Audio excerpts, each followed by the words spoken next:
So I'm in a completely different headspace, being 13 months off alcohol. Like my whole world's changed. So now I feel like my mindset is like $1 million mindset. So stopped. Yeah, that's it. $1 So million stopped mindset. alcohol. Yeah. For 13 months. Yeah. Fantastic. For good. Have you had a urge to drink again? Not once. Awesome. Why'd you stop? I think it was just fueling this. There was a lot of unresolved like trauma and pain within me. And, when I drank, it would come out, I'd get aggressive or like do things or like it just didn't align with who I wanted to be. As I kind of healed and got better, so did the drinking, but you just never knew like what could trigger me to kind of go back to something. So was it a matter of not like you'd have a couple of drinks or you'd have 13 drinks? It could be anything. Yeah. I wasn't your typical alcoholic. I wouldn't drink every night. It was just when I did, something it was just got bad, out of control. Yeah, something bad could happen. Yeah.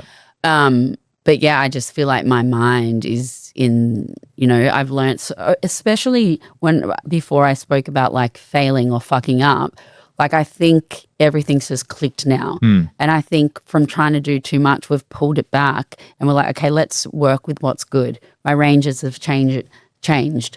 Everything's kind of changed. And now we're kind of looking where we want to sit. So we're working with, people that are aligning with, our growth. And now I'm starting to get into high-end boutiques around Australia. So, yeah, I'm not too fussed about that, more online at the moment. But, yeah, I think David Jones and places like that, I don't know. Probably not ideal. Yeah, because there's a lot of other factors that go into it as well. Like they have more control on what's sale and I don't know. I think there's a lot of more logistics. I don't think I'm ready to do that yet. Yeah, absolutely. Is that the goal though? Like at some point or no, never? Yeah. Yeah. Growth, definitely. I just have to be very mindful of where I want to sit. I mean, I don't know much about this brand, but my wife wears a Neen Bing. Yep. And it's like, you don't know a Neen Bing?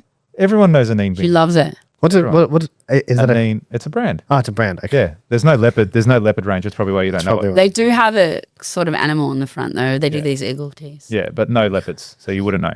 A Ning Bing. A Neen. Like Janine without the J. Just like that. Anyway, long story short, she was wearing it and then that brand went into David Jones or Myer or wherever it was. And then she's like, oh, I don't really like this anymore because it lost that exclusivity. It was like everyone's wearing this now, whereas before it was just the select few and now it's like everyone's got it.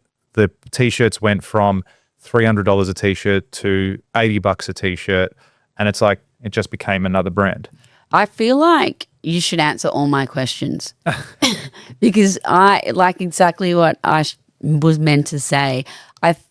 I think the brand is a little bit more niche. Yeah. Like level of exclusivity. Yeah, like you're not going to go out and like with the name being like a lot of people are wearing her T-shirt down the street. Which is totally fine. Totally fine. I'm just saying it's a different If that's where different you want clientele. to be. That's right, absolutely. If that's where you like want to it be. becomes a numbers game after that. Okay, you've gone from selling, 50 units to 50,000 units. Yeah. Yeah. So it's a different game. Yeah. So I guess to reframe your question, what's the ultimate goal? Like where do you want to see it go? I want to go global. I've had my fun there.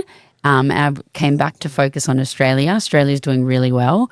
So I want to expand now, overseas. I mean, the brand is very overseas. It's very LA. It's very London. It's like that rock star chic vibes. So it does really well here. But I kind of neglected Australia. Yeah. So now that, we are really focused here and kind of nailing this aspect, that will be, 5 to 10 year goal. So because you were in that place, Bali. Bali, yeah. For a little while. Yes, that place. You've been there before? Bali? Once before. So you were there for a few years living there. Yeah. So what was the logic? Did you go there for work purposes? Like was that I'm going to go to Bali because this is good for the brand and the business and all that sort of stuff? Yeah, so I manufacture there. Still? Yep, still. So is that from a cost perspective? No, it's more expensive. Is it really? Yeah, it's I way find more. that really surprising. Yeah. I find that really surprising. I thought it would be cheaper there than what it is here. Compared to what here? Oh, no, sorry, compared to here. Well, No. I'm talking about like China. Oh, and- okay. Yeah. Because Yeah. we've got a friend. don't do- I've got a friend that he's got a brand, which I might tell you about another time, that they've just taken off, like huge. And they manufacture everything in China. Yeah. Everything. Yeah. And it's good quality stuff, but he does it all there. They don't make anything here. It's just way too expensive. Like their profits just Yeah, They're- no, they're shredded. to manufacture here is just you Yeah, know, it's not. We're not. Australia does not a production. no. But then what happened was because I was living over there, manufacturing there, I became really close with my team, and now it's like my second family. So, yeah, I think I'm very comfortable there for now. You know, the quality is great. I'm happy with everything, and why I moved there, yeah, for work, and also there's a kind of healing, you know, a lot of lost people go there and try and find themselves, and I did a lot of retreats over there, I and probably just got back recently. Yeah, for Spoke about it. Christmas. No, it was a Christmas break. right now, And you saw my oh, my red shoes. your red shoes. Had you heard of that one that he went to? No, Yeah. I was like in the bush doing like not ayahuasca, but like I was doing like I don't even know what that is. Yeah, so for everyone listening, Like, she I was- held her hands on top of her head. oh sorry, I thought you could see me. I was doing emotional. No, we can. It'll be on healing YouTube. You'll see it. and yoga and you know all that kind of. But you did a bit of that too whilst you were there. Ayahuasca, no. No, yoga and shit. Of course, yeah. Yeah. What else do you do in Bali? That's all you do in Bali. I think it was a balance for me of you know prospering that kind of design element, and also there was a lot of healing going on as well. So it served its purpose, but no longer does. So now I'm purely based in Melbourne. Oh, so no more Bali. No, Okay. we're looking at no. But still manufacturing. Yeah, still manufacturing. How long did you live there for? On and off since the brand, maybe 8 years on and off. But I did stints. Like I had the store in Melbourne. You know, I was in LA for like 4 months. I was in London for a bit, like just kind of chasing the business, just doing whatever I needed to do. So it wasn't like I was stuck on the island. Like I never stayed there more than 1 or 2 months at a time. And if I did, I would go crazy. Yeah. You need that city element, you know? Yeah, it's very different place. I haven't been for a very long time, so I couldn't even tell you. Couldn't even tell you. So you've been in business for 9 years now? Yeah. What's your what is, if you could talk to yourself when you first started this whole journey, what's the one thing you'd tell yourself? Like, what's the one thing where you're like, you know, my biggest worry was this, or I wish I did this at the start, or I wish I knew what? I wish I honestly got on top of my mental health earlier. I think that drove this kind of, you know, because I was solely running the business and every aspect of it. When I wasn't good, the brand wasn't good. So it was kind of like this up and down roller coaster of hitting huge success, but then hitting rock bottom because I mentally was not okay.